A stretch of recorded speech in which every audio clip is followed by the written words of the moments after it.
Hello my creative friend, let me show you how to create the sunburst image in Adobe Photoshop. First of all, you select your gradient tool by pressing the letter G on your keyboard. Now ensure you select the linear option and then come to your canvas and click and drag from the bottom to the top, like so.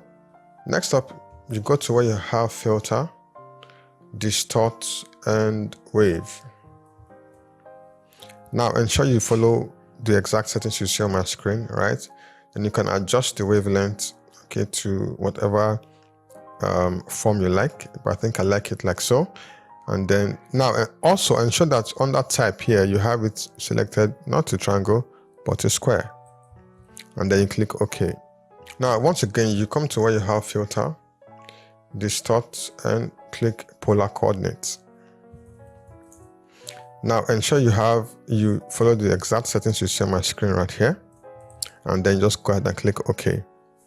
So next up, we're going to give it the color, add some color to it, right? So all I need to do is to come down here to where I have my fill and adjustment layer right here, click and go to hue and saturation. Now ensure that you have this colorize option checked like so, right? And adjust the lightness. You can also adjust the hue, all right, to whatever color you like. Increase the saturation as well.